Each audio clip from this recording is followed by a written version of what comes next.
แนะนำวิธีและรูปแบบในการเดินเงินในการเทรด Binary Option ที่เพิ่มโอกาสที่จะทำกำไรจากตลาด เป็นรูปแบบการเดินเงินที่ตุ้ยก็ถือว่าใช้เป็นประจำในการเทรด เดี๋ยวเบิ่งกันนะว่าตุ้ยใช้รูปแบบการเดินเงินหรือการบริหารต้นทุนเนี่ยแบบใด เดี๋ยวตุ้ยจะพาทุกคนไปเบิ่งกันเลยเนาะซึ่งในการเดินเงินของตุ้ยเนาะส่วนหลายตุ้ยจะใช้ในรูปแบบของการเดินเงินที่ว่า Martingale หรือการคูณเงินขึ้นไป คือเนาะในตัวนี้ตุ้ยจะยกตัวอย่างเนาะใครที่มีงบเท่าไรก็สามารถจะบริหารตามนี้ได้เนาะคือตุ้ยจะยกตัวอย่างก็คืองบอยู่ที่500เนาะตุ้ยจะยกตัวอย่างงบ500ได้ยกตัวอย่างงบก็คือ500 USDT งบ500เนาะก็คืองบ500นี่เป็นงบที่ยอมรับความเสี่ยงได้ก็คือตุ้ยจะบริหารเงินโดยการเดินเงินที่ว่าไม้แรกเนาะจะไปอยู่ที่$8หรือถ้าว่าเปรียบเป็นเปอร์เซ็นต์เนาะประมาณ1จุด1.5% ประมาณ 1.5% เนาะของต้นทุนจะไปไม้แรกอยู่ที่$8คือหลักการในการเดินเงินเนาะไม้แรกนี่ไปอยู่$8ถ้าหากว่าวิน$8ตุ้ยจะไปเสมอ8ไปเรื่อยๆเรื่อยๆเนาะแต่ถ้าว่า8นี่พลาดเนาะถ้าไป8พลาดปุ๊บไม้ต่อไปก็คือจะไป15ไป15ถ้าไป8พลาดไป15พลาดไม้ต่อไปก็คือไป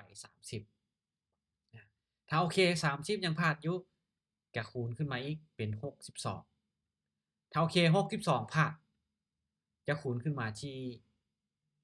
125ถ้าหากว่า125ยังพลาดอยู่ก็คือโอกาสไม้สุดท้ายที่เราจะออกออร์เดอร์ก็คือ260 USDT มีโอกาสที่จะไปได้อยู่ที่6ไม้หรือ6ออร์เดอร์ในการเดินเงินด้วยต้นทุน500 USDT ซึ่งในการเดินเงินแบบนี้เนาะถ้าว่าเราคูณเงินไปแล้วไม้ใดไม้หนึ่งยกตัวอย่างว่าคูณไปฮอดไม้ที่6ถ้าเราคูณเงินไปฮอดไม้ที่6ปุ๊บวินเขาต้องกลับมาเดินเงินที่นี่เริ่มต้นที่$8นี้คือเก่าเนาะถ้าโอเคเราคูณฮอดไม้ที่5เราไป125วินเขาต้องกลับมาเดินเงินที่$8คือเก่านี่คือรูปแบบที่ตุ้ยมักใช้ในการเทรดเนาะที่ตุ้ยมักใช้ในการเทรดที่ตุ้ยใช้เป็นประจำเลยล่ะในการเทรดที่ว่ารูปแบบในการเดินเงินแบบคูณเงินหรือการที่ว่า Martingale เนาะเวลาที่เราพลาดเขาจะคูณไปเขาจะเดินเงินเสมอก็ต่อเมื่ออออร์เดอร์นั้นเราวินเราเดิน8วินเขาจะเดินไป8ไปเรื่อยๆเนาะซึ่งแน่นอนในรูปแบบการเดินเงินแบบนี้น่ะถามว่ามีข้อดีบ่และมีข้อเสียบ่แน่นอนเนาะมันมีทั้งข้อดีและก็มีทั้งข้อเสียอามีทั้งข้อดีและก็ข้อเสียข้อดีของมันก็คือช่วยเฮ็ดให้เรานั้นได้กำไรไวและใช้เวลาอยู่ในตลาดบ่โดนเวลาที่เราพลาดเราคูณกันไปเราไปแพทย์เราไป8พลาดปุ๊บเราไป15ก็เกือบสิว่าเราบ่พลาดในแฮ่งก่อนหน้านี้แล้วเราก็วินเราก็ได้กำไรกลับคืนมาแม่นบ่เราพลาดไป3-4ไม้ปุ๊บเราวินไม้ที่5เราก็ได้กำไรกลับคืนมาและก็ได้ต้นทุนของเราคืนมาพร้อมข้อดีของมันก็คือได้กำไรไวและบ่ได้อยู่ในตลาดโดนเวลาที่เราคูณเงินเนาะคือที่ตุ้ยบอกไปถ้าว่าเราเสียไปเราต้องทบต้นตัวที่เสียไปก่อนหน้านี้และให้ได้ต้นทุนและมีกำไรคืนมาทุกครั้งที่คูณเงินแล้วฉะนั้นให้กลับไปเดินเงินอยู่ที่ไม้ที่1หรือไม้ที่เราเริ่มต้นออกออร์เดอร์คือที่ตุ้ยยกตัวอย่างมาเนาะงบ500เริ่มต้นก็คือ$8ถ้าเราคูณไปเมื่อใดเมื่อหนึ่งเราวินเราจะก็เราจะต้องกลับมาเดินเงินไม้แรกก็คือไม้ที่1ที่เราออกออร์เดอร์ ข้อเสียเนาะก็คือแน่นอนว่าในการที่ว่าขาดทุนเนาะมันจะเฮ็ดให้เรานั้นขาดทุนไวขาดทุนไวและจำนวนโอกาสที่เราในการออกออร์เดอร์นี่น่ะมันจะน้อยลงโอกาสที่พอร์ตแตกหรือความเสี่ยงของเราเนี่ยที่จะขาดทุนนี่มันมีสูงถ้าเราเดินเสมอนี่แน่นอนเนาะโอกาสที่เราจะไปได้หลายออร์เดอร์นี่มันก็มีแต่ว่ากำไรเนาะเราต้องมีอัตราสนะที่ว่า60%ขึ้นไปเราจึงจะมีกำไร แต่ณที่นี่เนาะถ้าโอเคเราเทรดบริหารเงินแบบมีอัตราชนะ10% 20%ก็ถือว่ายังมีกำไรจากตลาดถ้าหากว่าเราคูณเงินและบริหารเงินที่ว่าตามระเบียบตามแผนตัวนี้และบ่พลาดเกินงบที่เรา มีก็คือตัวยกตัวอย่างเนาะตัวมี500บ่พลาดเกิน500เนี่ยทำกำไรจากตลาดได้ถึงแม้นอัตราส่วนจะ10หรือ20%ก็ทำกำไรจากตลาดได้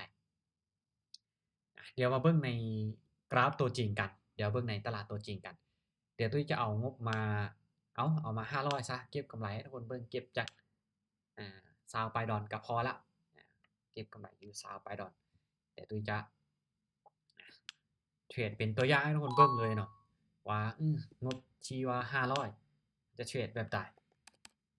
ใครที่อยากได้กำไร 10% ของต้นทุนก็เฮ็ดได้เนาะถ้าอยู่ในตลาดโดนขึ้นแต่ตุ้ยก็คือแบบเข้าไว้เอาไว้เน้นเป็นตัวอย่างให้กับทุกคนเนาะซึ่งแน่นอนไม้แรก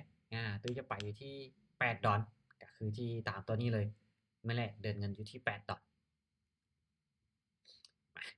ตุ้ยเทรดในกราฟของ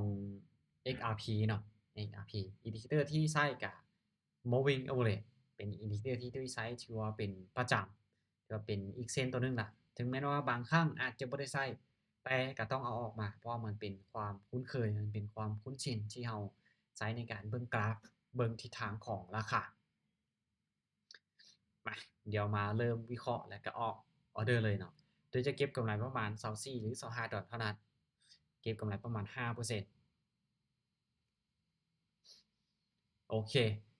ถ้าว่ากราฟเนาะในบริเวณเนี่ยเห็นป่ะราคาของมันเนี่ยเริ่มจะดันราคาขึ้นไปอยู่ในจุดนี้ออเดอร์นี้ตุยบอกว่ายังหลายตามไปที่ฟังซื้อมีโอกาสอยู่6ไม้เนาะถ้าว่าบ่ผ่านเกิน6ไม้เนี่ยตุยสามารถทำกำไรจากตลาดได้ถ้าว่าผ่าน6ไม้เนาะแน่นอนตุยก็จะขาดทุนคืองบที่ทุกคนเอามาเนาะต้องเป็นงบที่ทุกคนยอมรับความเสี่ยงได้จึงเอาเข้ามาเทรดคือออเดอร์นี้ซื้อขึ้นไปเดี๋ยวเบิ่งเนาะว่าหลักการในการบริหารเงินแบบนี้น่ะมันตอบโจทย์บ่ตุ้ยก็ถือว่าเทรดมาแบบนี้เป็นประจำได้ใช้หลักการในการคูณเงินในการ Martingale ขึ้นไปหรือทบต้นขึ้นไปเวลาที่ออร์เดอร์ใดที่เราพลาดจะคูณเงินขึ้นไปเพื่อให้ได้ต้นทุนแล้วก็ให้มีกำไรกลับขึ้นมาในออร์เดอร์ที่เราคูณขึ้นไปไม้แรกถือว่าวินเนาะมาไม้แรกวินจะเดินเสมอไปคือที่ตุ้ยบอกไปเนาะว่าถ้าไม้แรกวินเขาจะเดินเสมอไปเลยเขาจะคูณเงินก็ต่อเมื่อออร์เดอร์ที่เราพลาดเท่านั้นเนาะโอเคมาเบิ่งในจังหวะนี้ก็ถือว่าตามไปที่ฝั่งซื้ออีกเพราะว่าหยังคือว่าตามไปที่ฝั่งซื้อเนาะในจุดนี้สังเกตเบิ่งเนาะแท่งเทียนในจุดนี้ในบริเวณเนี้ยรู้สึกว่ามันจะมีแท่งเขียวหรือแห่งซื้อนี่หลายกว่าและบวกกับอินดิเคเตอร์เนาะอินดิเคเตอร์ของ Moving Average ที่ตุ้ยเอามานี่นะมันบ่ทันได้มีท่าทีที่ว่าจะซีลงมามันยังซีขึ้นไปอยู่ถึงแม้ว่าแท่งตัวนี้จะเป็นแท่งแดงที่มีแห่งขายดันราคาลงมาแต่มาเบิ่งที่อินดิเคเตอร์เนาะมันยังซีขึ้นไปตุ้ยก็เลยว่าตามไปที่ฝั่งซื้อในออร์เดอร์นี้โอเคก็ถือว่ามีออร์เดอร์ที่เสมอเนาะมีออร์เดอร์ที่เสมอในกรณีที่เสมอแบบนี้เนาะเราก็เดินเงิน8คือเก่าเนาะเพราะเราบ่ได้แล้วก็บ่เสียเด้เราจะเดินเงินเสมอไปเลยเดี๋ยวเบิ่งออร์เดอร์นี้เห็นบ่อินดิเคเตอร์ของเราก็เริ่มที่ว่ามีท่าทีที่ว่าซีลงมาก้งลงมาฉะนั้นออร์เดอร์นี้ตามไปที่ฝั่งขาดตามไปที่ฝั่งขาดเลยเบิ่งจากทางด้านของ Moving Average ไปแน่แล้วก็เบิ่งจากอ่าแท่งเทียนเป็นหลักแน่เขาเนาะใช้แบบ2-3อย่างในการตัดสินใจในการออกออร์เดอร์เดี๋ยวเบิ่งกันนะว่าออร์เดอร์นี้จะมีแรงขายที่ดันราคาลงมาได้บ่เพราะในจุดนี้เริ่มที่ว่ามีแรงขายดันราคาลงมาอินดิเคเตอร์ก็ชี้ลงมาเขาเนาะชี้ลงมาในจุดนี้เบิ่งนำกันวัดจั่งใดน่าจะลงมาบ่ได้เขาเนาะโอเคบัดนี้ถ้าหากว่าพลาดถ้าว่าพลาดแบบนี้เนาะเอาไป8พลาดจะไป15คือดังที่ตุ้ยได้วางแผนไว้จุดนี้เนาะไป8พลาดก็คือจะไปที่15ออร์เดอร์นี้จะคูณเงินขึ้นไปเป็น15อ้าวออร์เดอร์นี้เขาเนาะเห็นบ่แท่งเทียนเนี่ยเริ่มมีแห่งซื้อเข้ามาแล้วแล้วก็อินดิเคเตอร์เนาะตามไปที่ฝั่งซื้อถ้าว่าในกรณีที่ว่ามันบ่สามารถหลุดในจุดนี้ขึ้นไปได้เนาะอันนี้ตุ้ยก็ต้องได้มีการเปลี่ยนแผนการเทรดใหม่ถ้ามันบ่หลุดในจุดนี้ถ้าโอเคมันหลุดในจุดนี้ขึ้นไปเพราะหยังตุ้ยจะว่าถ้ ถ้ามันบ่หลุดเนาะเห็นบ่อดีตมันขึ้นมาในบริเวณนี้แล้ว มีการที่ว่าเทขาลงมาฉะนั้นถ้ามันบ่หลุดในจุดเนี้ยก็ต้องมีการเปลี่ยนแผนอาจจะลิ้นในกรอบอาจจะลิ้นสลับในบริเวณเนี้ยเดี๋ยวเบิ่งกันว่ามันจะดันราคาขึ้นไปได้บ่น่าจะยากพุ่นเนาะโอเคมาบัดนี้ถ้าว่ากราฟมันขึ้นไปบ่ได้อยู่แล้วกราฟมันบ่ได้ไปตามที่ว่าโอ้เป็นเทรนด์มันอาจจะมาเล่นไซด์เวย์ในจุดนี้ดังนั้นอินดิเคเตอร์เนาะในระหว่างนี้ตุ้ยจะบ่ได้ใช้ตามอินดิเคเตอร์แต่ตุ้ยจะเทรดในรูปแบบที่ว่ากราฟมันเล่นในพฤติกรรมที่ผ่านมาของมันจีนี้ไป15ออเดอร์นี้ไปที่30เนาะตามไปที่อ่ะนิ่งไว้ก่อนโอเคซื้อไปคือตามอดีตที่ผ่านมาของมันก็คือเพราะว่ากราฟที่ผ่านมามันเล่นในรูปแบบของแท่งเทียนสลับนี่เลย1ไม้2และ3ออเดอร์ที่มันนิ่งสลับกันมาฉะนั้นตุ้ยก็เลยว่าโอเคในบริเวณเนี้ยแกเลือกที่ว่าจะตามสลับกันไปถ้าบ่วินบ่เป็นหยังเรามีโอกาสอยู่อีก3ออเดอร์ในการที่เราจะคูณเงินขึ้นไปในการที่เราจะคูณเงินขึ้นไปถ้าว่าบ่พลาดเกิน6ไม้นี่ทำกำไรจากตลาดได้ทำกำไรจากตลาดได้โอเคไป8ภาคไป15ภาคไป30ภาคออเดอร์นี้ไปที่62ออเดอร์นี้ไปที่62อาจจะมีการกลับลงมาเลยเนาะเพราะในจุดนี้มันอาจจะลิ้นไซด์เวย์เพราะว่าเบื้องจากแนวโน้มของทิศทางของราคานี่เป็นเทรนขาลงฉะนั้นออเดอร์นี้ตามขาดเลยถ้าเรามาเบื้องที่ภาพกว้างๆราคากับที่ว่าดันราคาลงมาชัดเจนดันราคาลงมาชัดเจนเบื้องที่ภาพกว้างตลาดถือว่าอยู่ในช่วงที่เป็นเทรนขาลงเนาะเป็นเทรนขาลงฉะนั้นออเดอร์นี้ตามขายลงมาไปที่62ออเดอร์ก็ถือว่าคูณเงินเป็นไม้ที่4ของเราไม้ที่4ถ้าบ่พลาดเกิน6ไม้เนาะตุ้ยเชื่อว่ามีกำไรและออเดอร์นี้เดี๋ยวเบิ่งกันว่ามันจะลงมาได้บ่พยายามที่จะกดดันราคาลงมาอยู่ว่าจังใดอึ๊บโอเคนี่เห็นบ่ได้มาแล้ว13ดอกเดี๋ยวเบิ่งประวัติการเทรดนี่8ภาค15ภาค30ภาคไป62หลังจากที่วินแล้วจะกลับมาเดินเงินที่8กลับมาเดินเงินอยู่จุดเริ่มต้นที่เราเริ่มที่จะออกออเดอร์โอเคออเดอร์นี้ก็ถือว่าจะตามขายไปตามแนวโน้มของมันคือเก่าเทคนิคในการเทรดรอบนี้ตุ้ยบ่ได้โฟกัสหลายตุ้ยจะโฟกัสที่ว่าจะพยายามอธิบายให้ทุกคนเข้าใจในเรื่องของการบริหารต้นทุนการบริหารเงินใครที่มีงบเท่าไรก็สามารถบริหารตามนี้ได้เนาะงบ31นี่ก็ไปได้5ไม้เนาะถ้าบ่พลาดเกิน5ไม้เราก็มีกำไรจากตลาดงบ65เราก็มีโอกาสอยู่5ไม้บ่พลาดเกิน5ไม้ก็ทำกำไรจากตลาดได้คือกันโอเคแต่งบตุ้ย500เนาะมีโอกาสอยู่6ออเดอร์หรือ6ไม้ในการที่ว่าวิเคราะห์กราฟถ้าบ่พลาดเกิน6ไม้สามารถทำกำไรจากตลาดได้โอเคก็ถือว่ากลับมามีกำไรที่21.1ดอลเดี๋ยวต้องการกำไรอีกหรือว่าต้องการวินอีกไม้หนึ่งเนาะต้องการวินอีกไม้หนึ่งก็ถือว่าจะหยุดแล้วก็ stop loss เป็นการเทรดให้ทุกคนเบิ่งว่าโอเคหลักการในการบริหารต้นทุนบริหารแบบใดอธิบายไปถ้าทุกคนบ่เห็นภาพทุกคนอาจจะบ่เข้าใจโอเคออเดอร์นี้ขาอีกเนาะออเดอร์นี้ขาอีกแนวโน้มขาลงอยู่เดี๋ยวเบิ่งกันออเดอร์นี้วินถ้าว่าวินเนาะโดยก็จะถือว่าบรรลุตามเป้าเนาะกำไรตามเป้าก็ถือว่าประมาณอยู่20ปลายดอนที่ตุ้ยจะเอาในรอบนี้เป็นการเทรดให้ทุกคนเบิ่งก็คือเอาประมาณอยู่ 5% ของต้นทุนเดี๋ยวเบิ่งกัน 1% ก็คือ5ดอลเนาะกำไร